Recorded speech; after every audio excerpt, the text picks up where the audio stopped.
du bachelor. J'espère que vous trouvez que ça, c'est plutôt bien.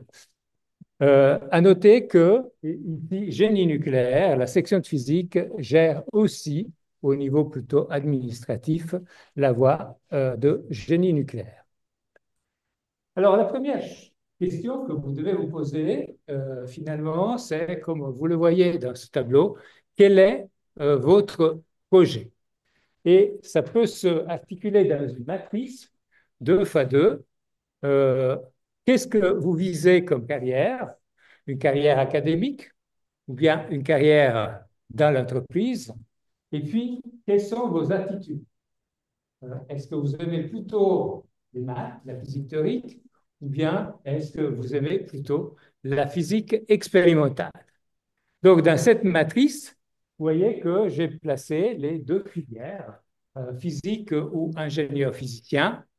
Si vous êtes axé sur la physique théorique et puis vous visez le monde académique, évidemment, peut-être que la filière physique est mieux adaptée. Si par contre, vous aimez bien la physique théorique, vous devez faire de la physique théorique sans trop toucher aux expériences, et puis vous visez le monde de l'entreprise, bah, c'est l'un ou l'autre, physique ou ingénieur physicien. Mais là, il faut se poser un peu une question. Pourquoi physique théorique? Alors, si votre objectif, c'est vous visez l'entreprise. C'est une question qu'il faut se poser. Ça ne veut pas dire qu'on ne peut pas faire euh, de la physique théorique et puis ensuite viser une carrière en entreprise. Tout est ouvert. Si par contre, vous visez le monde, vous voulez partir dans une entreprise à la fin de votre master à l'EPFL et vous aimez la physique expérimentale, évidemment, la voie ingénieur physicien est la plus adaptée. Et puis, si vous visez le domaine académique, eh bien, finalement, si vous aimez la physique expérimentale, cela ne vous empêche pas de faire de la recherche. Ça, il faut bien le dire. Donc, vous pouvez très bien faire de la physique expérimentale et faire ou physicien ou ingénieur physicien avec une carrière ensuite académique. Je ne sais pas si, Cécile, tu veux ajouter quelque chose? Je pense que peut-être parmi les points, c'est important d'essayer de comprendre un peu la distinction entre ce qu'on appelle physique expérimentale et ce qu'on appelle physique théorique. D'accord? Donc, n'hésitez pas aussi à poser la question si c'est pas clair. D'une manière générale, j'ai remarqué un petit peu qu'il y avait souvent une compréhension que physique théorique, c'est quand on veut faire de la recherche. Mais en fait, on peut faire de la recherche dans ce que nous, on appelle la physique expérimentale.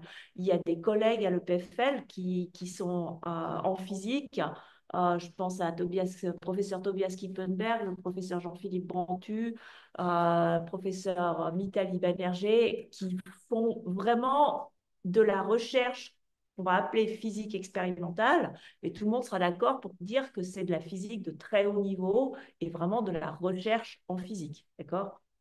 Après, ce qu'on appelle la physique théorique, c'est les approches de physique qui sont extrêmement formelles et extrêmement abstraites, mathématiques, et donc dans lesquelles bah, ça va être des cours on a le professeur Ratazzi, euh, Pélidones. Pélédones, etc., qui vous, en ce moment, vous avez Victor Gorbenko, professeur Gorbenko, voilà.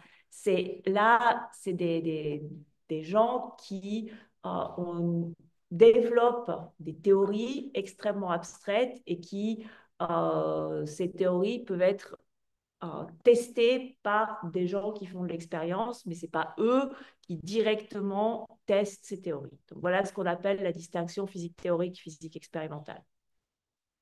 Alors, en gros, en général, en physique expérimentale, il y a toujours un truc où vous essayez de faire marcher un machin physique dans un environnement où vous êtes confronté avec de la matière réelle qui va vous casser les pieds. Est-ce que ça répond parce qu'il y a des questions liées à ça? Ouais. Vous disiez, si vous voulez partir en entreprise après le master, faites ingénieur physicien. Mais si on veut faire un doctorat, et quand même peut-être après partir en entreprise, ça veut dire qu'il faut faire L'un ou l'autre. l'un ou Ça, voilà, Là, vous pouvez parfaitement faire la question, c'était si on veut faire un doctorat et ensuite peut-être partir en entreprise. Là, c'est un petit peu, je dirais, si vous envisagez un doctorat, ça rentre dans la case visée académique. Ça ne veut pas dire qu'après, vous êtes obligé de devenir professeur quelque part, d'accord, et que le monde de l'entreprise vous est fermé. C'est simplement, c'est un petit peu la distinction entre c'est bon, après les 5 ans à l'EPFL, ras-le-bol, je vais aller voir le monde de l'entreprise, ou non, je vais encore avoir un petit peu un contact avec avec l'académique. Ok. Est-ce qu'il y a d'autres questions par rapport à ça?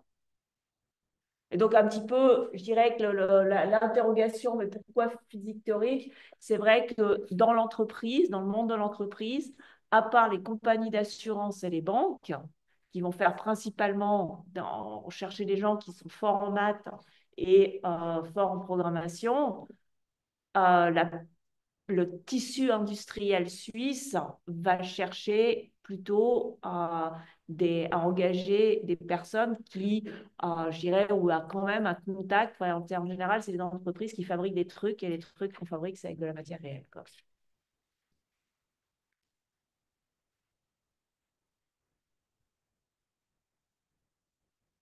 voilà. Puis je pourrais ajouter que vous avez ici un exemple de quelqu'un qui a fait un doctorat, un postdoc, appliqué, je suis d'accord, et qui est parti pendant 10 ans dans l'industrie.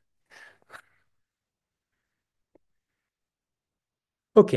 Venons maintenant un petit peu à une illustration un petit peu plus détaillée de ce que sont les caractéristiques des plans d'études si vous choisissez ingénieur ou bien physicien.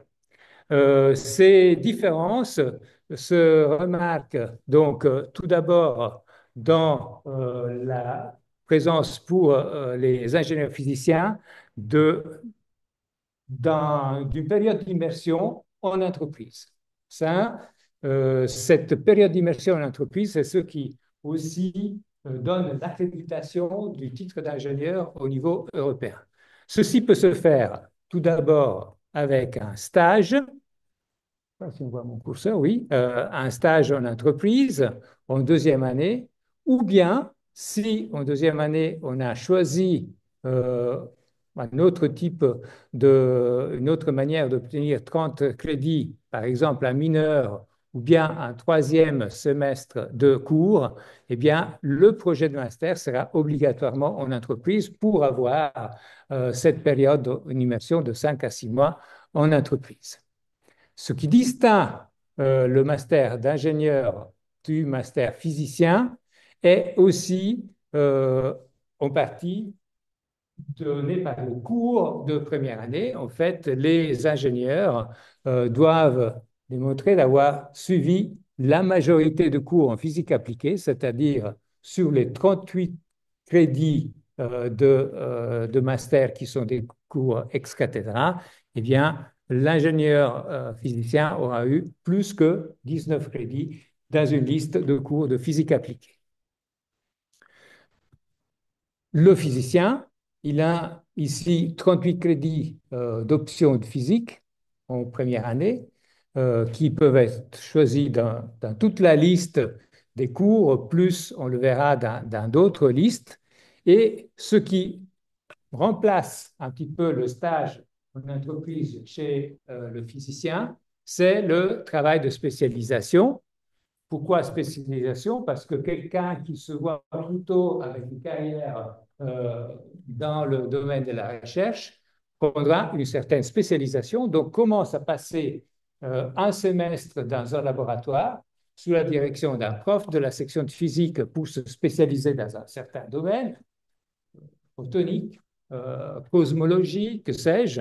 Et puis ensuite, il fera son projet de master, probablement dans le domaine qu'il a choisi pendant son travail de spécialisation, mais pas nécessairement. C'est plutôt un fil rouge que je vous donne là. Naturellement, le physicien peut avoir en deuxième année un mineur ou choisir un troisième semestre d'études. À noter que ici figurent des projets de semestre. Donc, comme maintenant, finalement, un jour par semaine d'activité de laboratoire. Ça peut être un laboratoire expérimental, ou pour ceux qui choisissent la voie théorique, plutôt un travail théorique auquel on dédie un jour par semaine. Et ceci va donner lieu à ces deux projets de semestre, plus, vous en avez l'habitude, des crédits SHS, 6 crédits SHS, 3 par semestre en première année.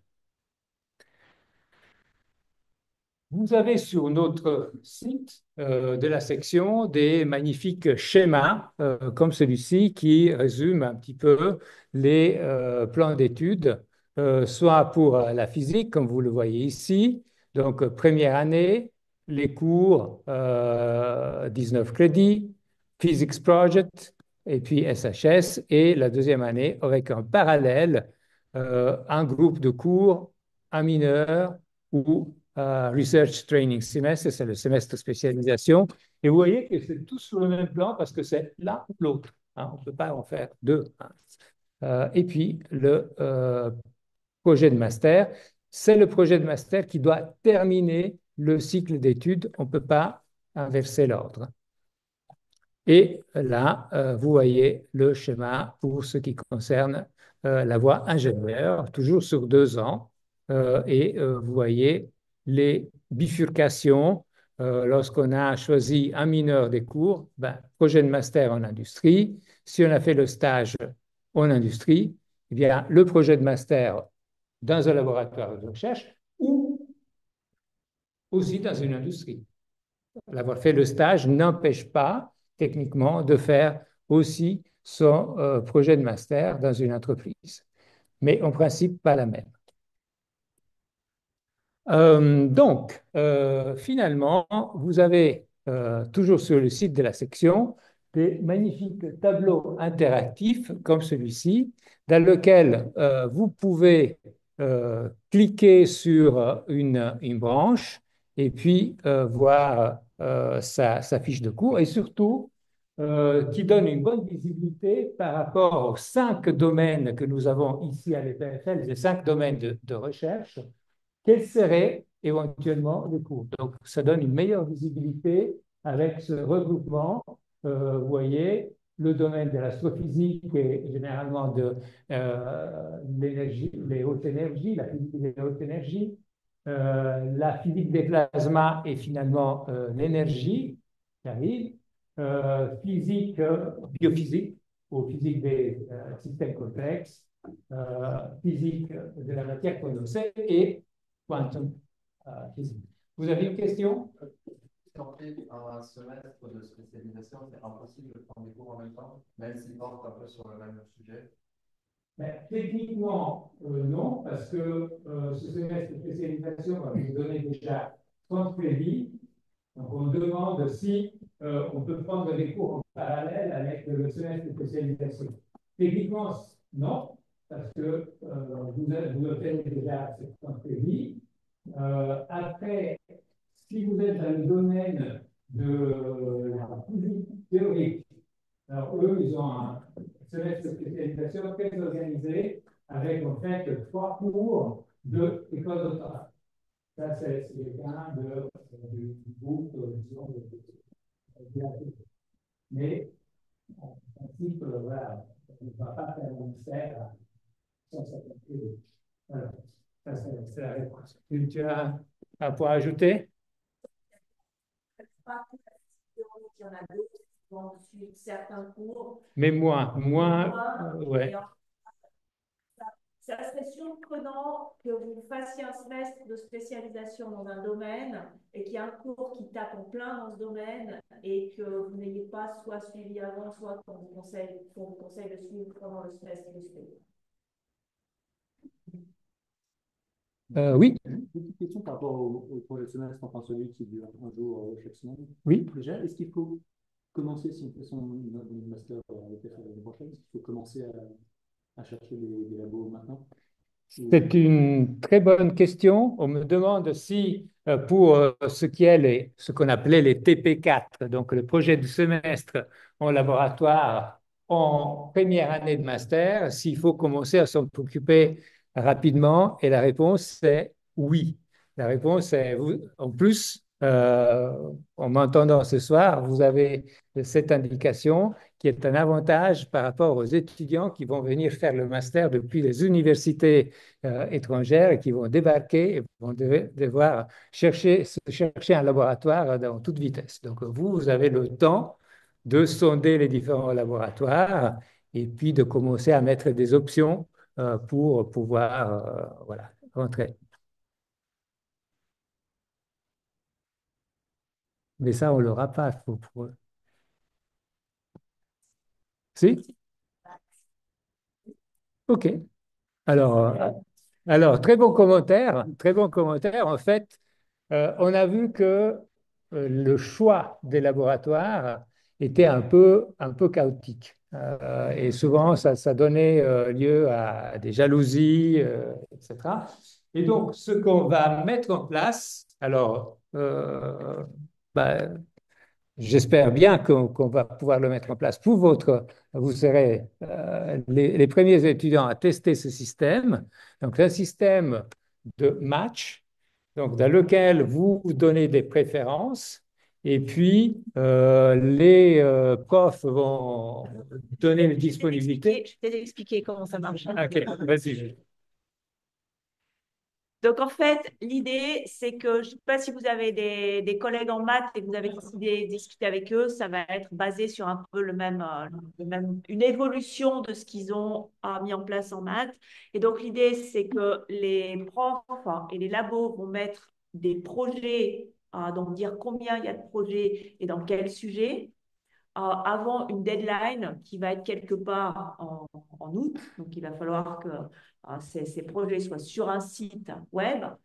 Euh, une, une fois cette deadline passée, vous aurez la possibilité de choisir des projets et de les classer par ordre et au minimum 3, peut-être 4 projets en disant 1, 2, 3, 4 dans 3 ou 4 laboratoires différents.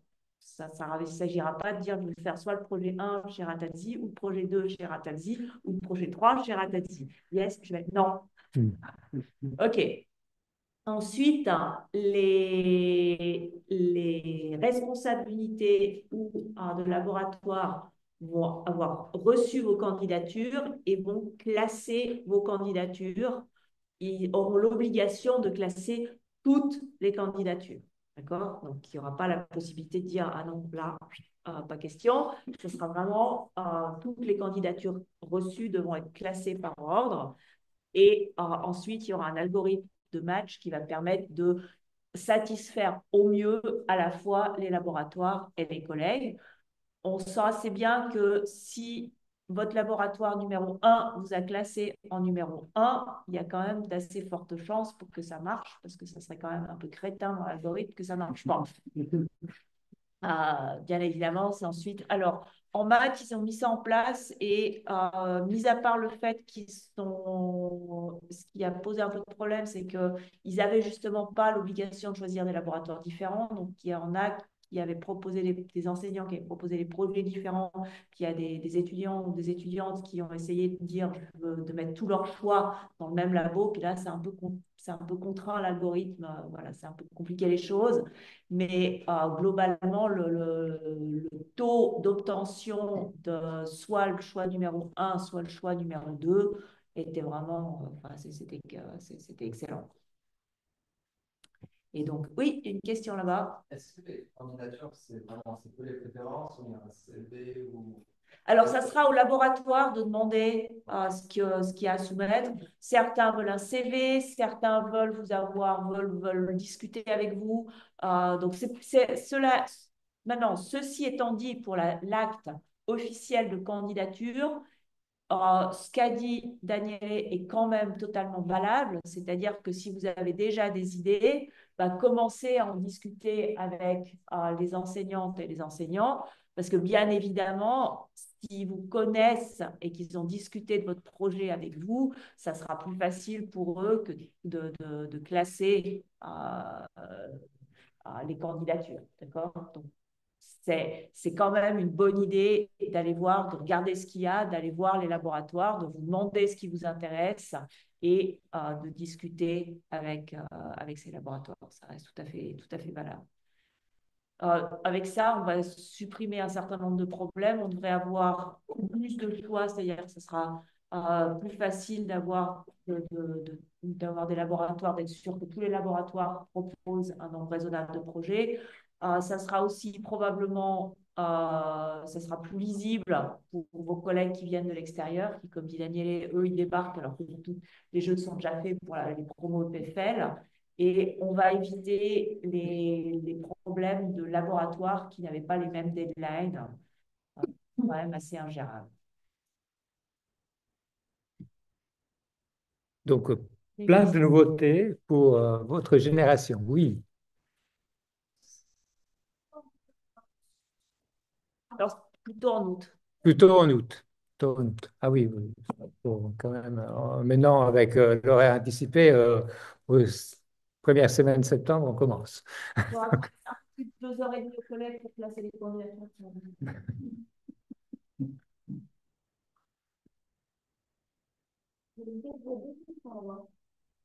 Oui, Peut-être aujourd'hui, pour les candidatures de master, c'est acté, ce sera bien passé l'année prochaine ou on n'est pas encore tout de suite? Alors, il faudrait. Ouais.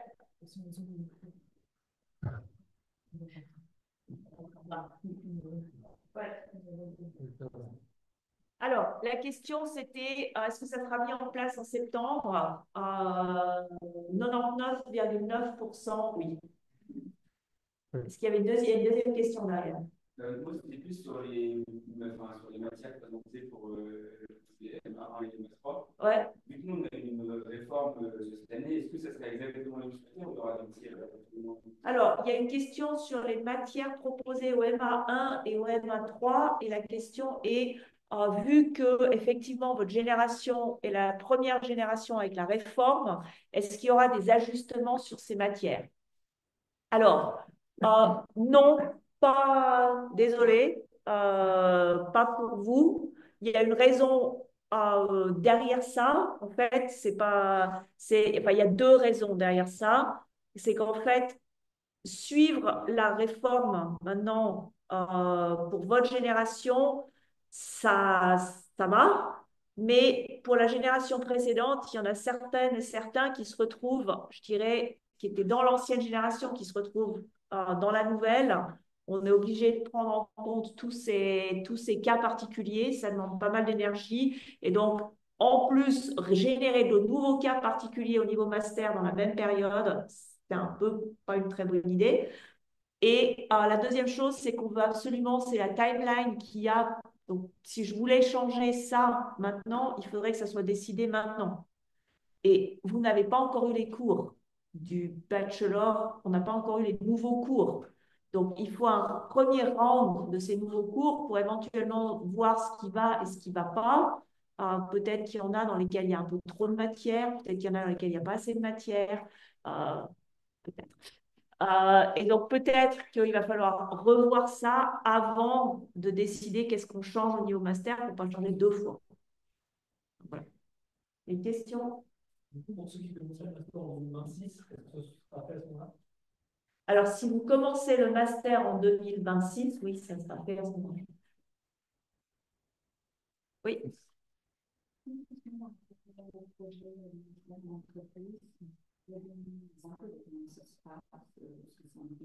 Alors, il y a une question de comment ça se passe. Est-ce que ça implique pour un projet de master en entreprise?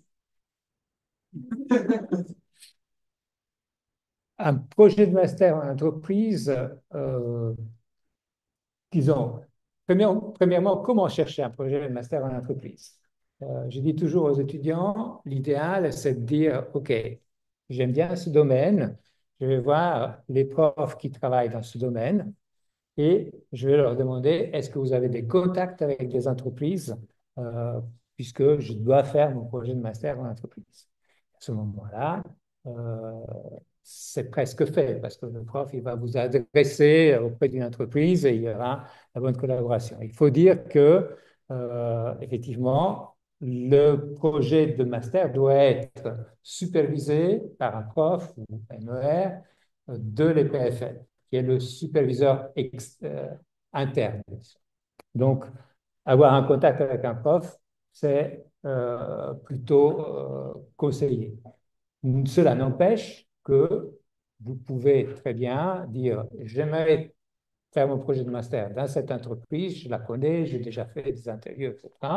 Et à ce moment-là, euh, vous venez plutôt vers moi et moi, je vais vous aiguiller vers les profs qui sont compétents dans le domaine.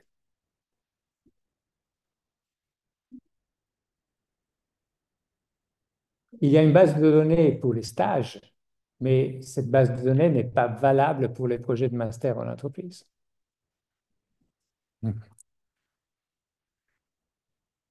Mais pour les stages, effectivement, il y a une magnifique base de données.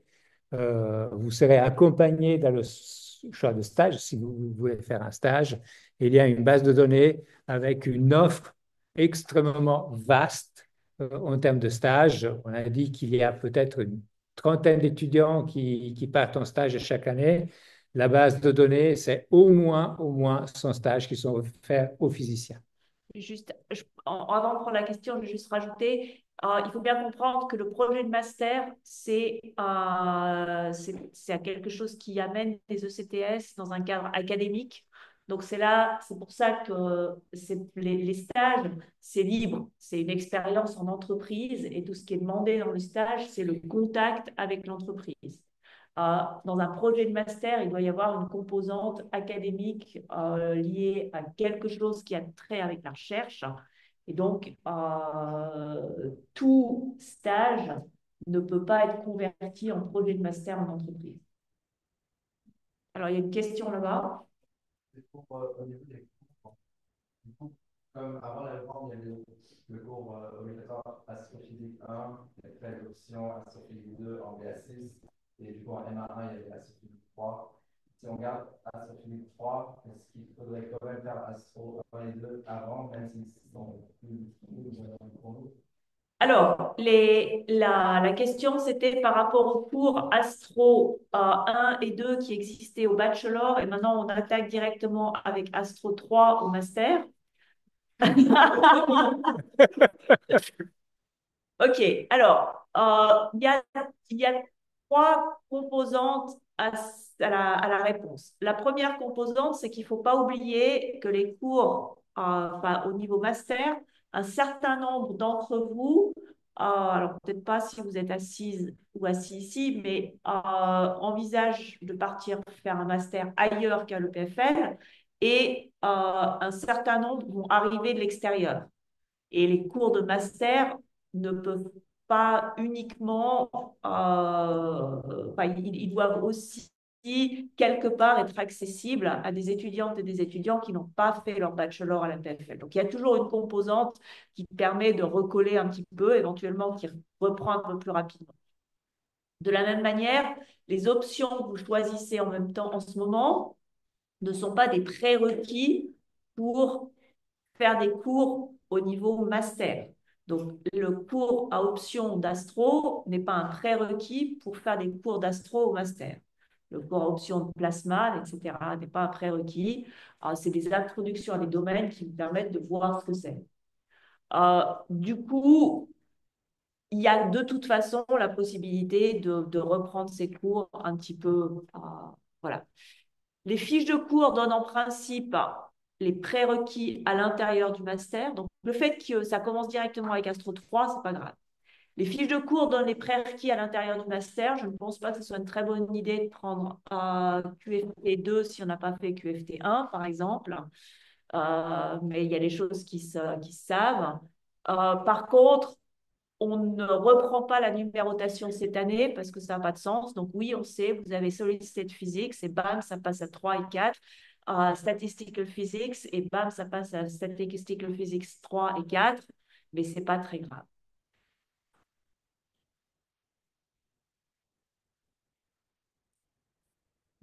Ok, je voulais vous montrer. Comme on a fait un mix avec les questions, peut-être qu'on va passer aux présentations des... Oui. Parce que là, sinon, on va les je pense que sur le plan d'études, on a déjà pas mal donné de détails. Donc, effectivement, on peut. Oui. Donc, je ne sais pas ce que tu as présenté encore. Elle n'a pas de slide. OK. Donc, je donne la parole d'abord à Alexia, avec le micro. Je vais peut-être juste ajouter que Alexia a fait un master en ingénierie physique diplômé 2020. C'est ça. Bonsoir à tous. Alors, je vais vous parler un peu de ce que j'ai bien pu faire quand j'étais à votre place. J'espère que ça va vous aider. Le moment où j'ai vraiment choisi ce que j'allais faire, c'était en série d'exercices de Classical Electrodynamics. Je ne sais pas si vous avez fait ça. Voilà. C'était le fameux exercice avec la boucle de courant rectangulaire qui commence à la vitesse de la lumière par là. Vous l'avez eu? Non? Ben, c'est une boucle de courant. Il faut avoir la vitesse de la lumière et il faut calculer la densité de courant. Et j'ai dit, j'en avais marre. Je me suis dit, j'ai envie de faire des vraies choses. Les équations, c'est bien, c'est chouette. Les gens qui font ça toute leur vie, c'est honorable. C'est pas pour moi. Donc, le parcours d'ingénieur physicien, c'était plutôt tout tracé. J'avais aussi la physique expérimentale, même si, pour être honnête, je trouvais qu'au bachelor, je n'avais pas encore eu une bonne impression de ce que c'était. Au master, on voit ça quand même beaucoup mieux. Donc, j'espère que vous allez sûrement avoir un peu plus de visuel là-dessus plus tard. Et il y a quelque chose dont je voudrais vous parler qui n'a pas trop été touché, je trouve, par Daniele. C'était le mineur. Je ne sais pas si je peux montrer la slide. Oui, je peux défiler. J'ai choisi de faire un mineur parce que je faisais de la physique la journée et le soir, je faisais de l'électronique. J'ai fabriqué notamment un robot T-Rex avec des camarades de physique qui ont aussi en avaient marre de rien faire de concret. Merci, c'est parfait. Et donc, je me suis dit, bon, je reste aussi un peu physicienne. J'aime bien savoir des choses fondamentales, avoir une compréhension du monde et de l'univers. Mais que je voulais aussi asseoir dans ma carrière ce côté un peu plus ingénieur, un peu plus électronique, un peu plus touche à tout, programmation aussi. Et j'ai fait un mineur en microtechnique. Et c'est écrit sur mon diplôme. Donc, on ne peut pas juste dire que je suis ingénieure physicienne. Et ça a plutôt, comment dire, formé mon parcours après. Et j'aimerais aussi dire qu'il y a les cours option ingénieur, les cours option physique, il y a encore les cours hors faculté. J'en ai fait beaucoup. J'en ai fait beaucoup de cela. Oh, moi j'en avais plus, je crois. 6 crédits hors études, il y a une liste quelque part, vous pouvez regarder. Il y a des choses quand même assez sympathiques. Donc, en fait, en voyant ce schéma-là, je vous voyez bien ce qui se passait. J'ai à peu près mangé à tous les râteliers. J'ai fait de la physique, des cours hors études, de la microtechnique. Et j'ai fait mon projet de master en entreprise. Et ça, c'était vraiment une bonne expérience. Et j'ai fait ma première position et ma première expérience professionnelle dans cette entreprise-là aussi. Et c'est comme ça que ça a commencé. Aujourd'hui, je fais beaucoup de choses, mais pas forcément que de la physique. Au contraire, aujourd'hui, j'ai commencé un rôle en ingénieur en robotique. Donc, comme quoi les robots, ça m'a poursuivi.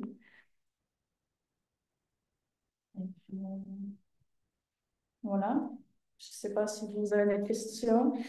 Oui. Et j'ai fait, ah oui, oui, j'ai fait l'IPT pendant le bachelor. C'est toujours d'actualité ici. Oui. J'espère que vous êtes plus loin que moi. Moi, j'étais là juste avant où le PFL est gagné. Mais j'ai fait l'IPT. C'est vrai. Alors là, pour le coup, la physique expérimentale, c'était un très bon, une très belle introduction. Mais c'est que après l'IPT, j'ai vraiment compris le cœur du sujet. Les TP, comment vous appelez ça? Les projets de semestre, c'était vraiment chouette aussi. Là, j'ai pu voir, j'étais dans le groupe de Jean-Philippe Ansermet. Pourquoi j'ai choisi ce labo? Je ne sais pas si ça vous intéresse, mais je l'ai choisi parce que de base, personne ne se poussait au portillon, parce qu'effectivement, c'était un peu chaotique. Et parce que le professeur Ansermet nous laissait un peu libre choix, on pouvait bricoler beaucoup, j'aimais beaucoup ça. Et on avait pas mal de liberté et de flexibilité sur notre petit projet. Donc, ça change beaucoup des cours et d'être assis sur des bancs et faire des équations et tout.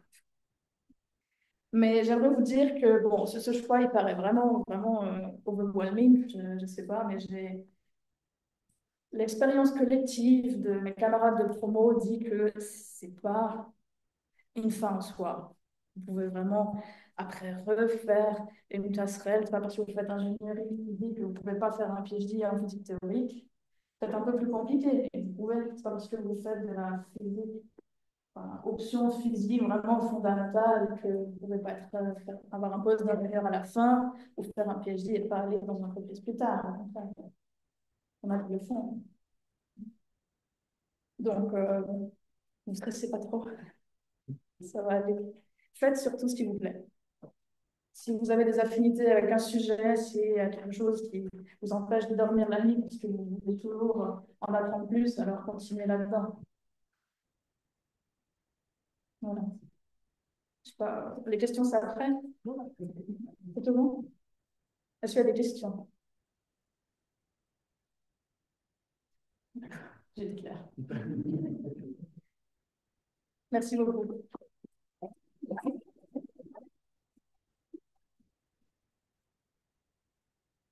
Maintenant, on a un physicien, Gilles, qui a diplômé en 2017. Donc, pas très longtemps. Ouais, je vais faire un petit résumé de mon parcours. Donc, oui, j'ai fait le master en physique. J'ai fini. Donc, moi, j'ai fait en 3 semestres. Et à l'époque où c'était pas obligatoire d'en faire un quatrième, mais j'ai fait un mineur ensuite en maths. Enfin, j'ai fait avant ça, avant le projet de master. Voilà. Donc, je me suis dirigé dans le master en physique parce que j'avais Aber pour la théorie, trotzdem, dire. weil ich viel Geld darüber gekriegt habe. Ja, stimmt. Das ist unglaublich Ich habe gut, auch das mal zu so machen. Hausaufgaben korrigiert online und habe 500 € gekriegt. Sehr einfach. Also, Ja. es ist wirklich irgendwas, wo man die Lösungen bekommt. Wenn du dann Theo machst, dann musst du selber immer die Lösungen haben. Ah ja. Bei uns gab Ja, bei uns ist wirklich, man hat die Lösung und es weißt nur, du sagst die ja, bei Lösung. uns ist es aber ein bisschen anders, weil manche Muss man ja ein Professoren, bisschen. manche Professoren, Ja. ja, du musst halt selber die Lösung machen. Also wirklich. Weil ich wie der KM-Tutor hat das erklärt. Nee, die kriegen schon eine Lösung eigentlich. Ja, aber für Master hatten sie keine Lösung. Ah, ja. Das, was er erklärt hat, für Master für die Lösung zu schreiben, selber schreiben, ist das auch längst für Bachelor-Unterricht. Avec maths en cours secondaire, c'était un prérequis. Donc, des mineurs là pour avoir cette possibilité. Après mon master, donc j'ai fait mon projet de master dans le labo de Riccardo Rattati. Après mon master, j'ai fait mon service militaire. C'était un prérequis pour ne pas payer de taxes pendant une dizaine d'années. Ça, j'en parle pour dire que si vous avez le choix et si vous visez plutôt une carrière académique, je pense que c'est en fait le meilleur choix de faire ça avant le master. Parce que d'avoir eu cette pause entre le master et le doctorat, c'était un tout petit peu plus compliqué de postuler après. Mais ça a quand même marché pour moi parce que j'ai pu continuer avec un doctorat dans le même labo de physique théorique des particules avec Ricardo. J'ai fait un doctorat sur la QFT, sur des méthodes classiques. Enfin, voilà.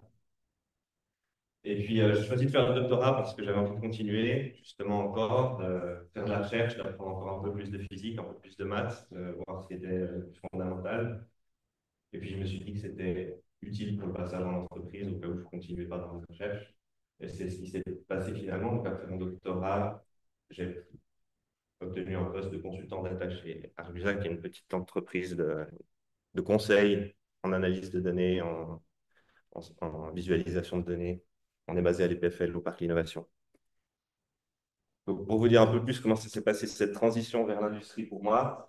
Donc, quand je suis arrivé à la fin de mon doctorat, j'ai vu que c'était quand même assez compliqué toujours de continuer dans l'académique. Il faut savoir qu'après, on a des... L'idée, c'est de suivre plusieurs postdocs, qui sont donc des postes qui sont toujours à durée déterminée dans une université. En général, après ce poste, vous allez devoir postuler pour un nouveau poste de postdoc dans une autre université. Donc, ça demande beaucoup d'investissement, beaucoup de motivation. Il faut déménager plusieurs fois, faire des postes en général à l'étranger, dans différents pays.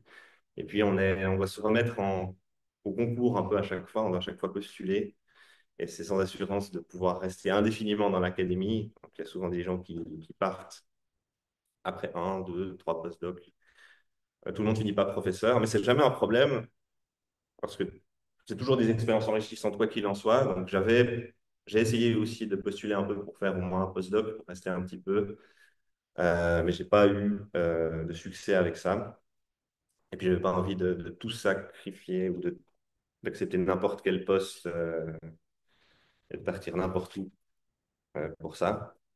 Et puis, surtout aussi, quelque chose qui me manquait un petit peu, c'était un aspect concret, un peu comme Alexia disait, mais juste de sentir dans mon travail l'effet concret pour la société jour après jour, parce que la recherche, c'était des projets assez long terme, il fallait toujours avoir la vision vraiment à long terme, se dire qu'on contribuait à quelque chose qui allait être sur l'échelle de des années. J'avais envie de quelque chose qui se ressente un peu plus tous les jours. Mais enfin, je ne voudrais pas donner l'impression que c'était pas bien. J'ai adoré faire mon doctorat. C'était vraiment une très bonne expérience. Je suis vraiment content d'avoir eu l'occasion de faire la recherche pendant ces quelques années ici à l'EPFL. Et voilà. Et puis, alors, est-ce que les physiciens trouvent facilement du travail après? Alors oui, je crois que c'est assez vrai. Euh, Avec un profil de théoricien comme j'avais, ce que je me suis rendu compte, c'était que on se retrouvait assez vite dans des métiers qui sont en fait assez éloignés de la physique. Les gens qui ont suivi un peu le même parcours que moi, avec qui j'ai gardé contact, il y en a beaucoup qui sont comme moi dans le domaine des données, du software, qui font du software engineering.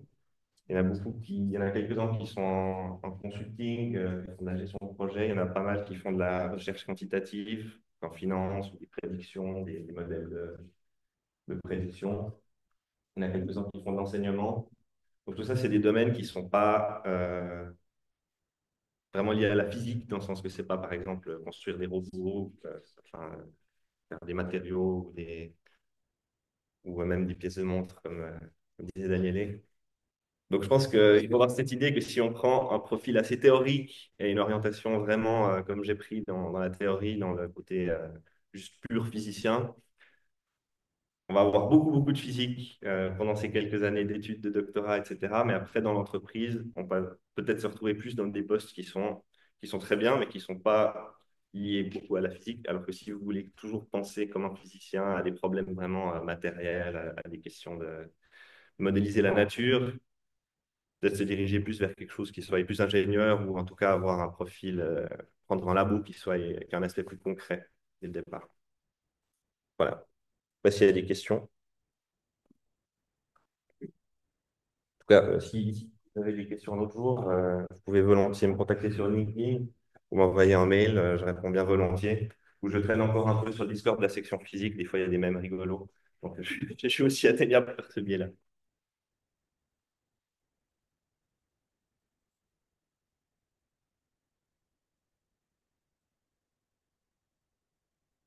Alors, on a de nouveau un ingénieur physicien, Nathan, qui a diplômé en 2016.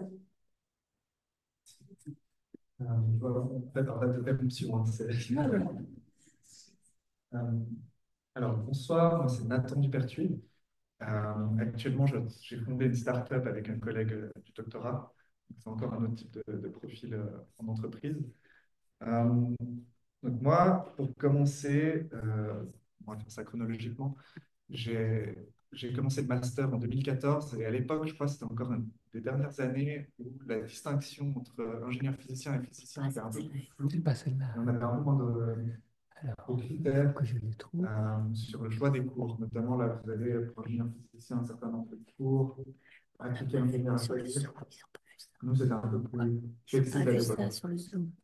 Ils n'ont pas vu ça? Non. Ensuite, Ils ont vu que ça. moi, C'est resté sur le truc vert, là. j'avais étudié en France notamment, et j'envisageais de continuer à travailler en France après, peut-être, à l'époque.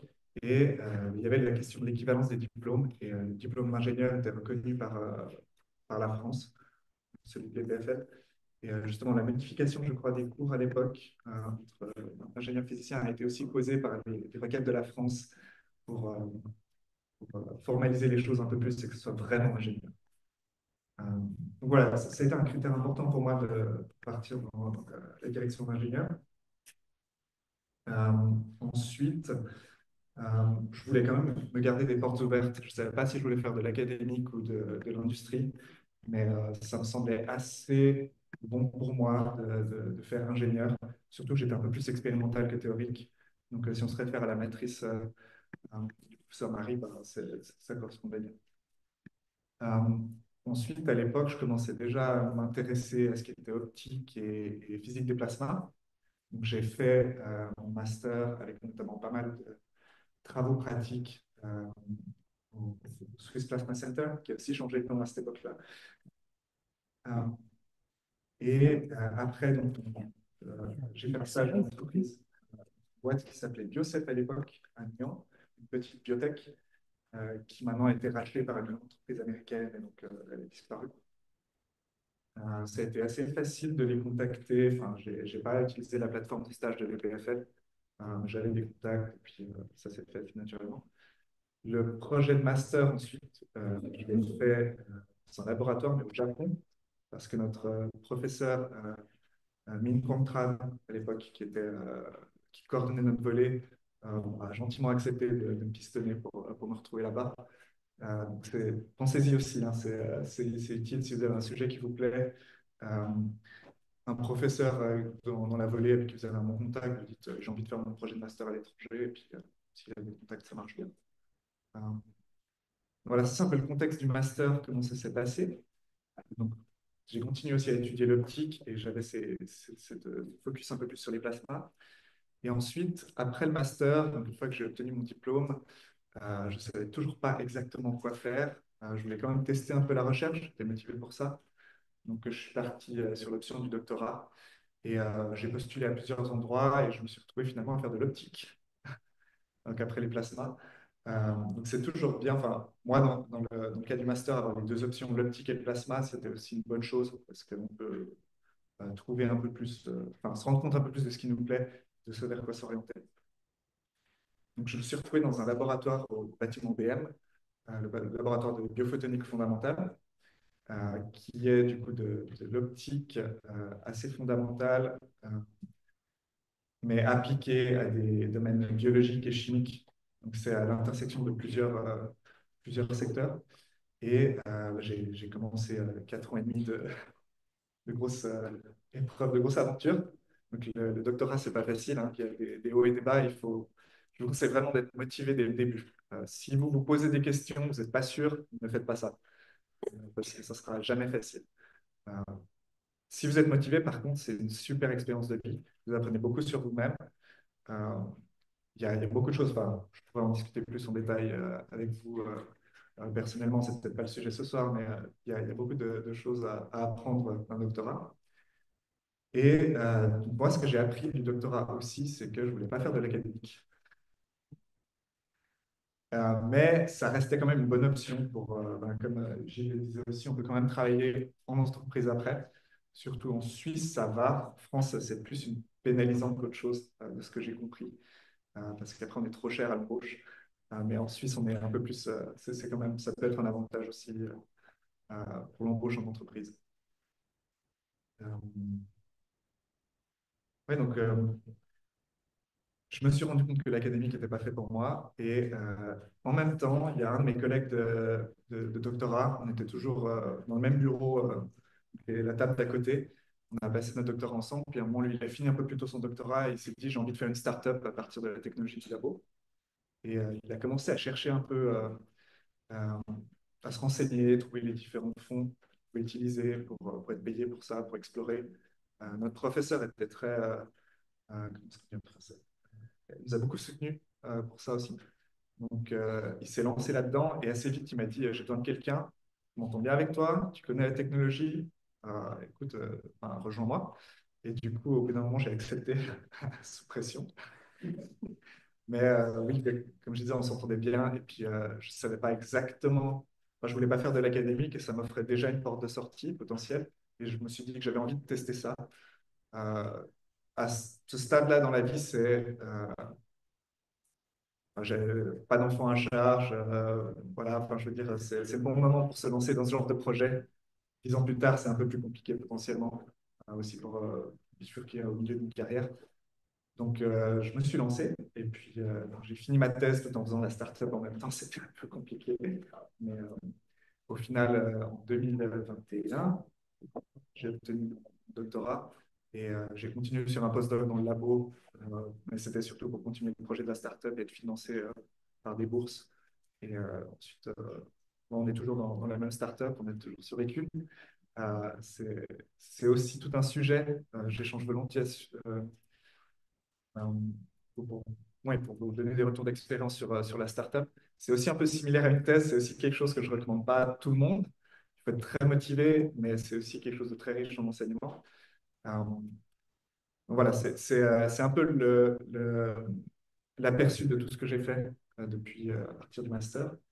Ce que disait Alexia est très vrai. Euh, Vous pouvez rebondir de plein de manières. Vous voyez, moi, je me suis orienté un peu sur les physiques expérimentales, optique, puis enfin, plasma, puis optique, après dans un doctorat, puis après dans l'industrie. Enfin, le monde est plein d'opportunités, c'est à vous de les créer, en fait. Donc, il faut être proactif. N'hésitez pas à demander aux gens, à discuter avec les gens. Euh, les gens adorent parler. Ils adorent donner des conseils. Euh, donc, n'hésitez pas à faire ça. Sortez de votre zone de confort et vraiment, voilà, faut pas avoir peur. Et, mais je ne sais pas s'il y a une question éventuellement. Je vais regarder si j'ai d'autres temps pour mon stream. Oui, peut-être juste une dernière chose. Dans la startup, j'ai une amie qui fait aussi une startup qui disait très justement, on fait de tout. Quand on est un fondateur, on fait des finances, on fait de l'administratif, on fait de la recherche, un petit peu de la R&D, on fait de la levée de fonds, enfin, plein de choses. Est-ce qu'on le fait bien? Non. Mais on touche à tout et on apprend de beaucoup de choses. Donc en fait, est-ce que la formation de physicien n'est pas idéale pour ça dans un sens? Parce qu'on est formé à toucher un peu à tout, à comprendre le monde et on est assez généraliste et au final, ça s'applique bien. Voilà.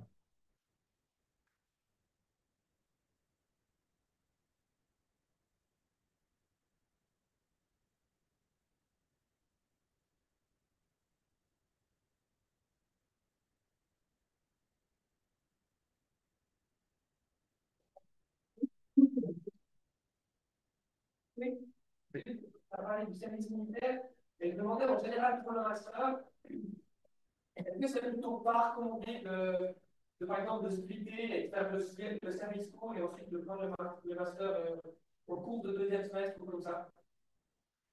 Alors là, je vais poser la question pour Zoom. Donc la question, c'est le service militaire. Qu'est-ce qui est le plus pratique? Service long, service court, toutes ces années, enfin, moi, j'ai trouvé assez pratique de faire le service long, de faire toute une pièce, parce que comme ça faisait à peu près l'équivalent d'une année académique. J'ai commencé en juillet, j'ai fait au mois d'avril à semaine. Et après, j'ai été débarrassé de ça. C'était aussi, bon, c'est aussi ce que je voulais, me débarrasser de ça le plus possible. Je ne saurais pas dire est-ce que c'est embêtant ou pas de devoir encore après faire des cours de répétition quand on en est à chercher des doctorats ou à poursuivre le master. Mais je pense que c'est toujours pratique d'être débarrassé de cette obligation-là et d'avoir tout fait. et puis voilà, finir comme ça.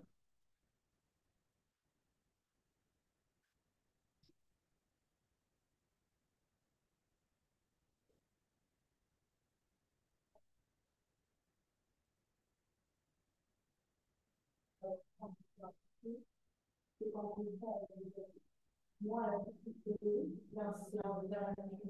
que c'est physique théorique et comme ça, du coup, assez sur le développement, bien sûr, il y a un soufflement entre la physique et la est-ce que c'est vrai? C'est un peu un truc qui peut osciller entre les Je vais te donner une réponse. Moi, je sais que je suis un très mauvais théoricien. Donc, ouais, moi, ça. Oui, la question.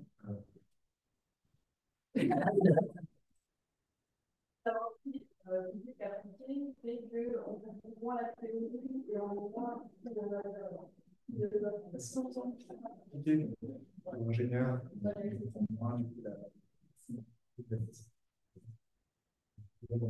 moi, la théoricien, moi, ça me va très bien.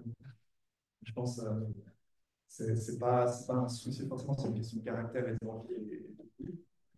Moi, ça ne m'a pas posé de problème. Après, je sais qu'on même si on pousse un peu plus loin, par exemple, on a le diplôme d'ingénieur et PFL, il faut bien se rendre compte avec humilité qu'il y a ingénieur et ingénieur. Et moi, j'ai des amis qui ont fait ingénieur en HES et qui rigolent doucement sur les diplômes d'ingénieur EPFL. Dans un sens, c'est un peu provocateur ce que je dis, mais eux sont très spécialisés et très bons pour travailler immédiatement sur un sujet à la sortie de l'école d'ingénieur.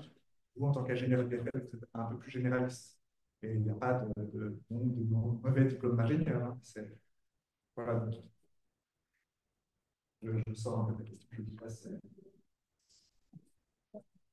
je peux rajouter, si vous faites un master plutôt ingénieur, et encore des cours de physique. Donc, s'il y a un sujet de physique, s'il y a un sujet qui vous plaît là-dedans, faites-le. Vous allez le faire, vous avez fait ça soit moins de crédit. Personnellement, moi, je n'ai pas fait QFT parce que ça ne m'intéressait pas du tout. Mais j'ai fait, ça c'était plus la fait d'un ingénieur, mais j'ai fait aussi pas mal de physique des particules. Je savais pertinemment qu'il n'y avait pas en faire ma carrière, mais j'aime ça. Et du coup, ça a toujours très intéressant et je suis une activité encore aujourd'hui et j'en parle avec des collègues tous les jours.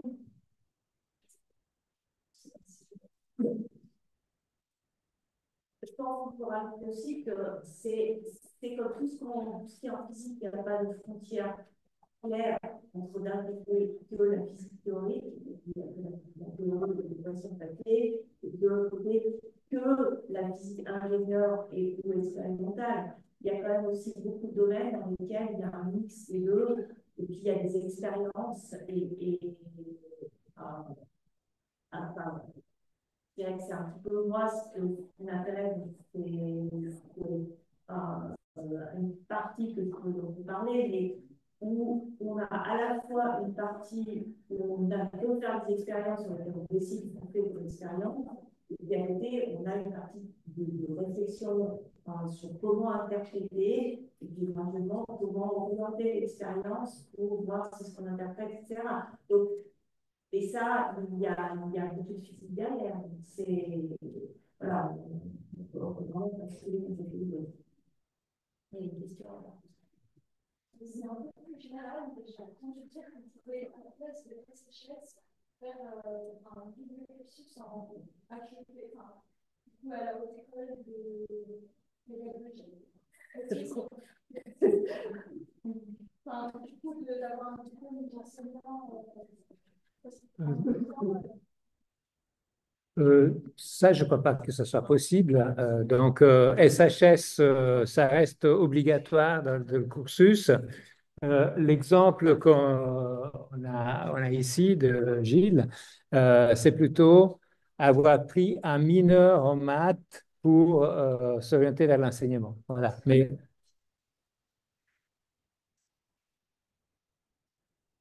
voilà. Donc, effectivement, une fois qu'on a obtenu le master de l'EPFL, il faut faire encore l'HEP, une année d'HEP, pour pouvoir ensuite enseigner au gymnase. Oui. toujours dans la modèle des cursus parallèles pour les mineurs, on peut faire n'importe quel mineur dans le PFL, il y a une liste de mineurs qui sont. Alors, il y a des mineurs qui sont conseillés, mais en fait, vous pouvez faire tous les mineurs. Les mineurs, c'est complètement ouvert. Ça veut dire, il y a les mineurs des sections. On a parlé du mineur au microtechnique, par exemple, qui est un mineur qui va très bien, je trouve, avec une carrière de physicien. Et après, il y a les mineurs spécialisés, c'est-à-dire data science, space technology et le reste des mineurs qui sont des mineurs spécialisés. Mais tous les mineurs sont ouverts. Poser aussi une question. Je pose aussi une question sur le mineur. Est-ce que sur le schéma, c'était montré comme étant le troisième semestre mineur, mais est-ce que c'est possible de mélanger au cours des 3 premiers semestres, prendre un ou deux cours, par exemple, du mineur à chaque semestre? Merci beaucoup pour la question. C'est en fait non seulement possible, mais c'est fortement conseillé. Question de... Le master, vous le verrez, c'est un peu un casse-tête au niveau de la gestion des horaires, parce qu'il y a des overlaps partout. Et si on fait encore un mineur qui est dans une autre section qui ne tient pas du tout compte des horaires de la section de physique, ça devient impossible. Donc, si vous choisissez de faire un mineur, d'ailleurs, il faut se décider assez tôt pour prendre un mineur, eh bien, commencez avec les cours de mineur déjà au premier semestre du master en MA1, et puis comme ça, vous pouvez étaler les cours de mineur sur les 3 semestres. S'il y a des conditions pour un mineur, alors, il y a pas de conditions d'admission pour les mineurs, disons, des sections. Par contre, pour les mineurs, des mineurs spécialisés, type data science, etc., où il y a un nombre de places parfois limité, c'est sur dossier. Maintenant, il n'y a plus la limite du 4 étudiants. Pour le mineur spécialisé. Il n'y a pas de limite. Vous pouvez, pour un mineur, vous pouvez postuler. Non, sinon, par exemple, une année sabbatique, est-ce que l'on peut reporter l'admission pour moi? Oui, donc on demande si on veut faire une année sabbatique et puis on veut commencer peut-être le master dans une année, est-ce qu'on peut effectivement reporter? Oui, c'est possible. On peut jusqu'à une année, hein. On peut. Donc, le sabbatique, c'est une année.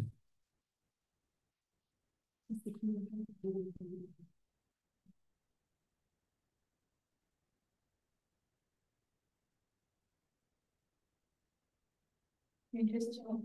Oui. Si vous êtes un mineur, tu trouves des années et des cours en matière de mineur, pour valider, il faut juste avoir des matières qui proposent du mineur à la fin du master. Voilà, un mineur, c'est en fait un groupe de 30 crédits.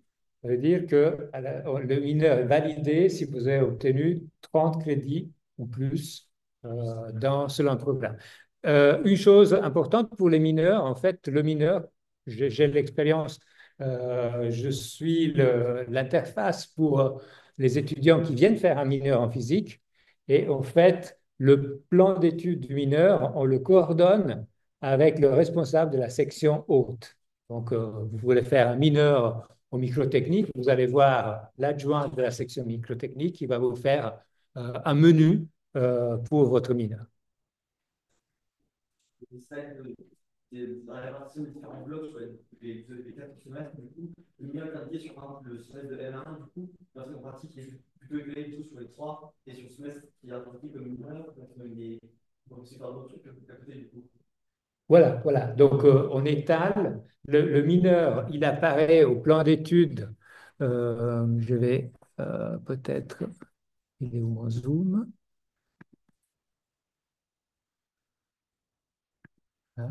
Faire sharing. Hop. On voit ici que le zoom, on voit que le mineur, pour des questions d'organisation, il apparaît en MA3, mais en fait, on va étaler les cours du mineur sur MA1, MA2, MA3. C'est vraiment la bonne option. faire concentrer le mineur sur un semestre, c'est mission impossible.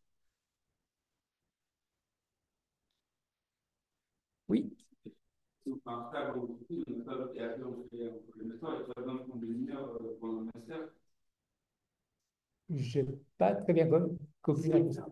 Si on fait un stage en entreprise et qu'on enchaîne sur un projet de master, on n'a pas besoin de prendre des mineurs. Non, non, alors, je l'ai dit tout à l'heure, c'est ici, stage, mineur, option, c'est ou. On ne peut pas faire l'un et l'autre. Donc, si on choisit de faire le stage, on ne peut pas faire le mineur. Si on choisit de faire le mineur, on ne peut pas faire le stage. Et donc, on va faire le projet de master comme stage, qui vaut pour stage.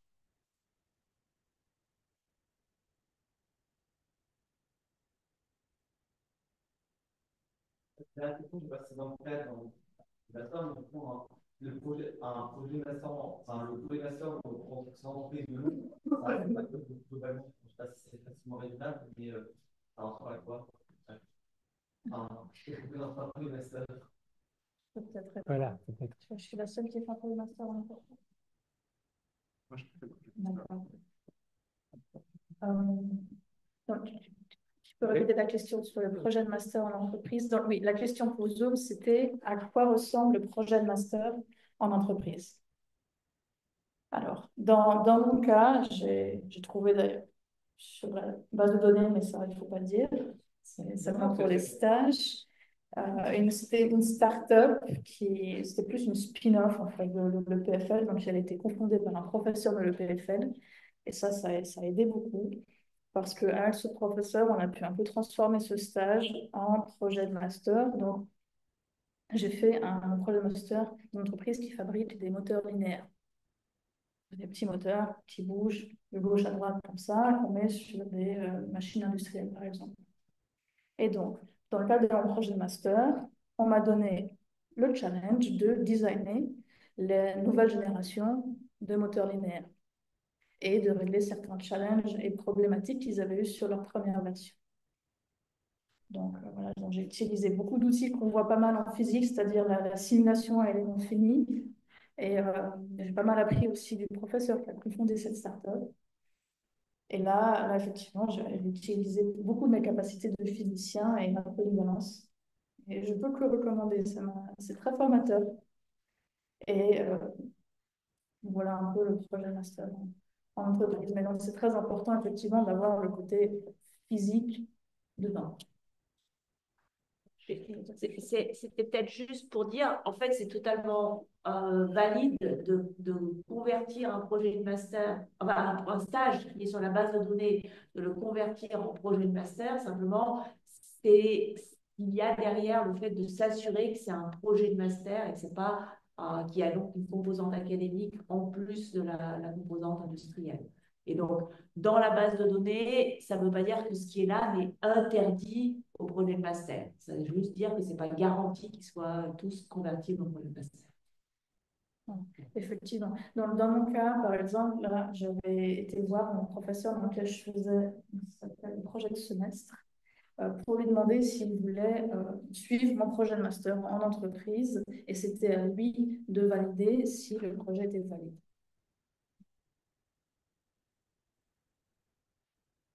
Oui.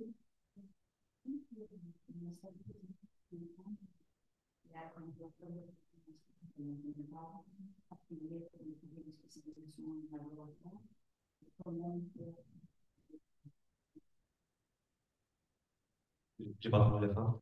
Si on fait physicien, mineur.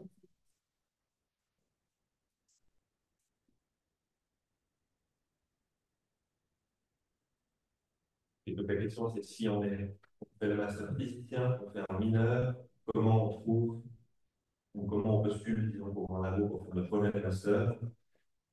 Je ne sais pas comment ça se fait en général. Moi, j'étais resté en bon contact avec le professeur Ratazzi, avec qui j'avais déjà fait des projets de semestre dans son labo. Et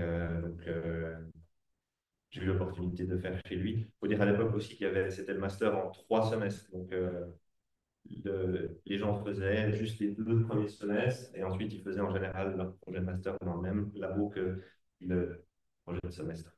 Mais ça me fait penser que je voulais dire d'ailleurs que je trouve que c'est une très bonne opportunité de travail de spécialisation pour les gens qui veulent faire de l'académique. Parce qu'avant, la formule en 3 semestres était peut-être un petit peu faible en termes de préparation pour les gens qui voudraient faire un doctorat vraiment théorique, académique à la suite. On se trouvait un petit peu en arrière par rapport aux gens qui sortaient de l'ETH ou avec un master en physique ou d'autres universités. Et maintenant, c'est bien complété par ce semestre de spécialisation, donc c'est aussi une option plus intéressante.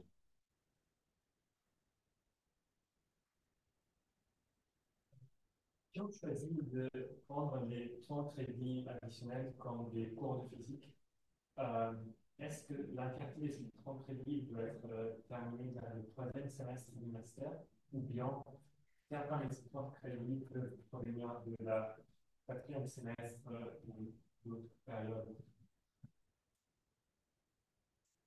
Il faut dire une précision par rapport au calendrier. Strictement parlant, vous avez pour compléter votre master 4 ans. Donc, on double la période régulière. Donc, si vous voulez prendre beaucoup de temps, eh bien, 4 ans. Évidemment, ça fait un peu longuet. Une période, mais il y a beaucoup de camarades qui terminent leur master en 2 ans et demi, voire 3 ans. Donc, simplement, si on veut prendre 3 semestres de cours, c'était ça la question, eh bien, on peut dire, OK, 3 semestres de cours sur 2 ans, 4 semestres. C'est tout à fait possible. Il y a quand même les cours sur le semestre de printemps ou le semestre d'automne, mais là, on ne peut pas. Alors oui, tout en tenant compte du fait qu'il y a des cours qui sont donnés en hiver et des cours qui sont donnés au printemps. Donc, voilà, il faut tenir compte dans son plan d'études. Après, c'était un peu ça la question. Si on a un excès de cours qui nous adresse dans le semestre de 5 ans, mais qu'on veut quand même compléter le master en 2 années, il n'y a pas vraiment une deuxième chance de prendre ce cours. Oui, alors, je comprends votre question. Le troisième semestre de cours ne doit pas nécessairement être pris obligatoirement en M1. On peut effectivement caser des cours pour le troisième semestre, par exemple, en année. Il faut avoir validé tous les crédits cours avant de commencer le PDF.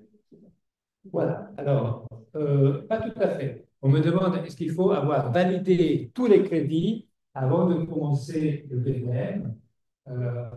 Les directives de l'EPFL et de la section de physique permettent d'avoir au maximum 8 crédits de non achevés au moment où on commence le PDF. Évidemment, le PDF, c'est du travail à plein temps plus. Donc, on a très peu de temps pour suivre les cours, etc. C'est pas conseillé. Mais techniquement, c'est possible d'avoir quelques crédits qui restent au moment où on commence le PDF. Par contre, avant de effectuer l'examen de PDF, il faut avoir terminé tous les examens et crédits manquants. Parce que la réussite de PDF doit être la dernière étape, absolument la dernière étape de son cursus d'études.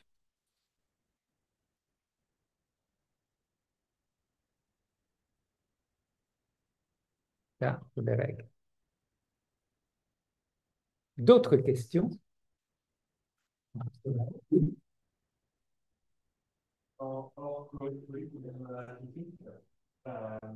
Est-ce que la liste elle est mise à jour chaque année ou c'est toujours le même cours? La liste elle est mise à jour chaque année. Donc, la question, c'est la liste des cours agréés.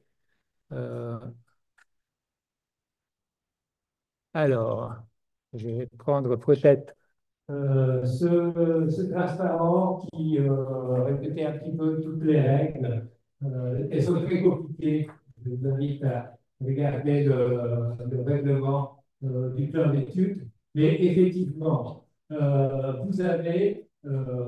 vous pouvez prendre les cours de physique, mais pour toutes les filières, vous pouvez prendre au maximum 18 crédits, soit en section de chimie, section de maths, soit des cours d'une liste agréée que vous trouvez sur le site de la section et qui sont des cours donnés dans d'autres sections, en particulier dans les sections d'ingénierie. Actuellement, ce règlement existe depuis 2 ans, pas plus, dans lequel on met dans le même panier les crédits FSB, donc les chimie et maths, les crédits de la liste des cours agréés et les cours options autres facultés. La limitation pour les cours options autres facultés, on en a parlé tout à l'heure, c'est que ceux qui ne sont pas dans la liste des cours agréés, on peut prendre au maximum 6 crédits. Après, il faut s'habituer un petit peu à l'imbrication de tous ces paniers. Et voilà, ça, c'est le règlement qui est maintenant vraiment très flexible. Oui? La liste agréée, les cours agréés et les cours à option dans le... Alors, il y a une liste. Je pourrais peut-être la montrer.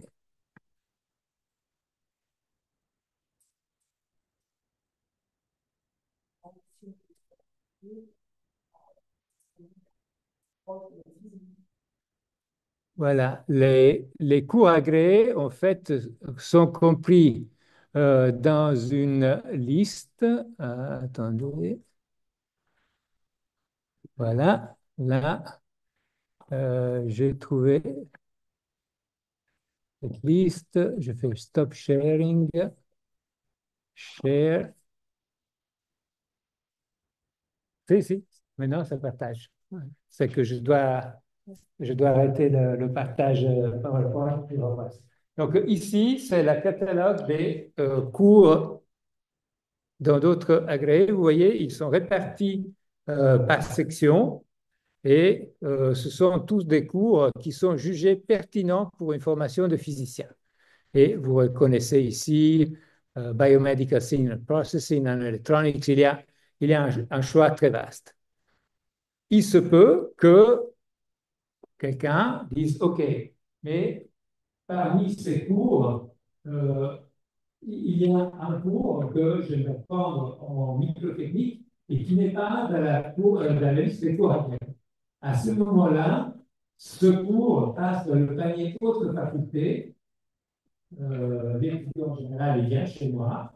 Il me dit, est-ce que je peux prendre ce cours? Et ici, moi, au nom de la section, je juge que c'est un cours pertinent, il n'y a pas de problème, il va être agréé comme les autres. Mais un maximum de 6 crédits. On peut ajouter que assez souvent, les enseignantes et les enseignants qui enseignent ces cours qui sont dans le panier des cours agréés sont des physiciennes et des physiciens qui sont retrouvés dans d'autres catégories. Merci, très bien. Une question. Oui. Si on fait le master ingénieur physicien, les cours qui sont dans la liste agréée sont considérés comme des cours ingénieurs ou des cours physiques théoriques? Alors, on me demande si on choisit la filière ingénieur physicien, comment sont traités les cours agréés? Est-ce qu'ils font partie de la liste physique ou est-ce qu'ils font partie de la liste physique appliquée? Alors, je vous remercie pour la question parce qu'effectivement, on peut compter dans la liste ingénieur, dans la liste cours appliqués, 4 crédits des cours agréés. Là, on rentre à un niveau de détail. Mais effectivement, ça, c'est le règlement. Ça veut dire que si vous prenez un cours qui est à 5 crédits de la liste des cours agréés, est-ce qu'il y en a? Oui, par exemple, capteur, hein, comme on le voit ici, eh bien, il n'y aura que 4 crédits qui vont être comptés comme valides pour les cours ingénieurs. On peut prendre aussi pour si tu fais physique théorique. Oui, bien sûr. Si on prend physique, j'aimerais pas trop définir physique théorique. Si on prend la filière physique, effectivement, la liste des cours agrégés est tout à fait valable.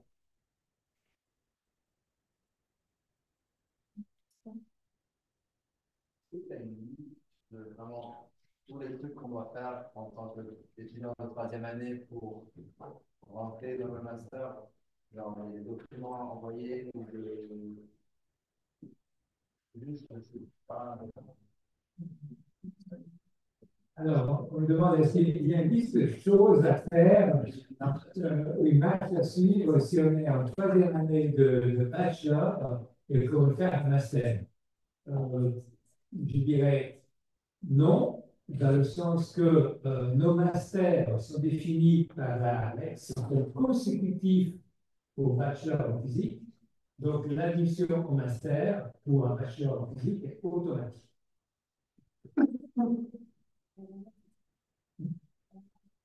Il faudra s'en faire.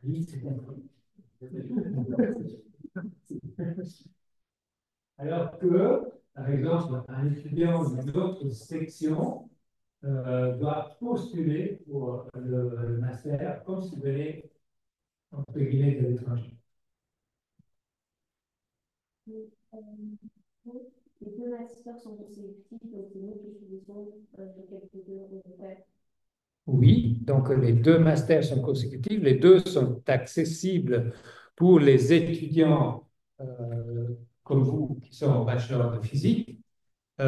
Et ensuite, vous choisissez la filière. C'est une question qu'on a aussi, donc je l'anticipe. Si on s'est trompé de filière, qu'est-ce qu'on fait? Eh bien, vous avez la possibilité de switcher de filière seulement en MA1 et avant la fin du MA1, donc avant le mois de février de l'année suivante à laquelle vous vous êtes inscrit. Donc pour vous, ce serait février 2026.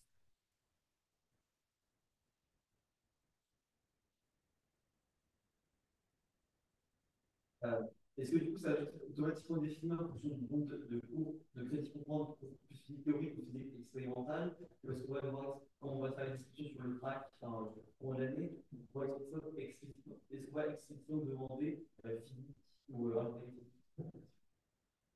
Alors, quand vous vous inscrivez au master, vous devez spécifier si vous choisissez un master en physique appliquée ou un master en physique.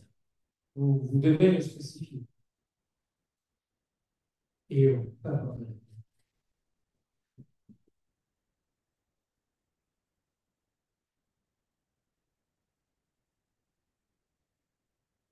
encore une question. Oui. Vous savez à quel point les notes sont importantes, par exemple, pour la théorie.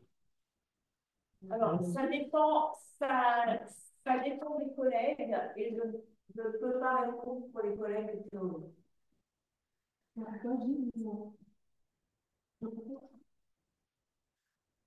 Ouais, ça se base pas mal sur les notes, c'est vrai, parce qu'il y a pas beaucoup d'autres critères à ce stade pour différencier les étudiants en fin de compte. Mais il y avait aussi, je me souviens qu'il y avait une discussion aussi avec le prof, et puis voilà. Vous avez déjà aussi un bon contact avec le prof, si vous avez déjà, il voit les élèves qui posent souvent des questions, les bonnes questions, etc. Ils sont remarqués aussi de la même façon. Une question. Sur le cours, et il m'a dit qu'il y avait quand même des prérequis en mécanique analytique, quantique 1, quantique 2, et c'est D'accord, donc là, par exemple, le professeur Corbenko a dit qu'il y avait des prérequis en mécanique analytique, quantique 1, quantique 2 et CED, c'est logique. Dans l'idée, donc ça, c'est ce qui avait été fait par les collègues de maths, et puis on va implémenter ça en physique aussi. Les collègues pourront définir, parce que c'est pas forcément, chaque labo n'aura pas les mêmes critères, et donc chaque collègue pourra demander aux étudiants qui s'inscrivent de fournir les informations qu'ils vont considérer comme importantes pour leur projet à eux, ce qui lui donne aussi une indication. C'est-à-dire que si les 4 notes qu'on vous donne, ces 4 matières, vous êtes un désastre, c'est peut-être que c'est, je pense, assez limité. Valérie? Au semestre de printemps, à partir de février, vous allez avoir des présentations des labos. Donc, plus ou moins tous les labos vont présenter leurs recherches et souvent ils disent un petit peu ce qui est important. Alors, sur il y a des questions ou pas?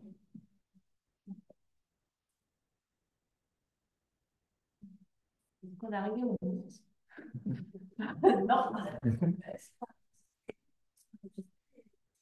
Cette présentation est enregistrée. Oui, Oui. peut-être pas tout à fait depuis le début, parce qu'on a eu un peu un petit bug, mais du coup, elles sont disponibles sur service public. Non, non. D'ailleurs, je vous encourage à aller voir sur le site de la section de physique. Je vous encourage à aller voir sur le site de la section de physique. Il y a énormément d'informations et il y aura cette présentation qui va être mise dessus. sph.ipfl.ch. SPH pour section de physique.